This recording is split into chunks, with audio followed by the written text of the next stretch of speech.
పురాణాల్లోని దశావతారాలు అంటే కేవలం కథలు మాత్రమే అనుకుంటే పొరపాటే.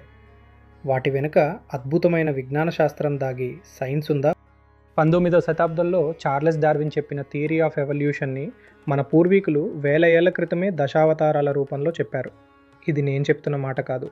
ప్రఖ్యాత British Indian evolutionary biologist JBS Haldane లాంటి శాస్త్రవేత్తలే దశావతారాలకు మరియు జీవ పరిణామ క్రమానికి ఉన్న ఖచ్చితమైన పోలికలను చూసి ఆశ్చర్యపోయారు.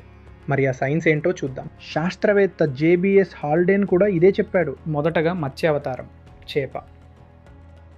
సైన్స్ ప్రకారం భూమిపై జీవం మొదట నీటిలోనే పుట్టింది. సరిగ్గా అదే మన మొదటి అవతారం. ఆ తర్వాత కూర్మ అవతారం.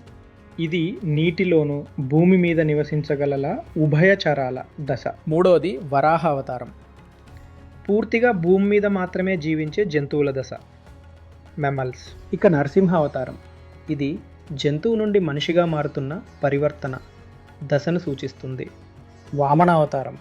పూర్తి మనిషి రూపం వచ్చిన ఇంకా ఎదుగుతున్న హోమో ఎరెక్టస్ లేదా ఆది మానవుడి తొలి దశ. పరశురామ అవతారం. అడవుల్లో ఉంటూ రాళ్ళు, గొడ్డలి లాంటి ఆయుధాలు వాడటం నేర్చుకున్న ఆదిమ మానవుడి దశ, స్టోన్ ఏజ్. చివరగా శ్రీరామ అవతారం. ఒక సమాజం, కుటుంబం, నీతి నియమాలతో బతికే పరిపూర్ణ నాగరిక మానవుడు. చూశారుగా, నీటిలో పుట్టిన ప్రాణం నుండి బుద్ధిగల మనిషి వరకు సాగిన ప్రయాణమే ఈ దశావతారాలు. మన ఆచారాలు, పురాణాల్లో ఎంతటి సైన్స్ ఉందో చూస్తే నిజంగా గర్వంగా అనిపిస్తుంది కదా. ఈ వీడియో మీకు నచ్చితే లైక్ చేయండి. ఇలాంటి మరిన్ని ఆసక్తికరమైన సైన్స్ ఫ్యాక్ట్స్ కోసం మన in my view panda life fit science ఛానల్ని ఇప్పుడే సబ్స్క్రైబ్ చేయాలి. మరి కామెంట్స్లో మీ అభిప్రాయం చెప్పండి. మళ్ళీ నెక్స్ట్ వీడియోలో కలుద్దాం.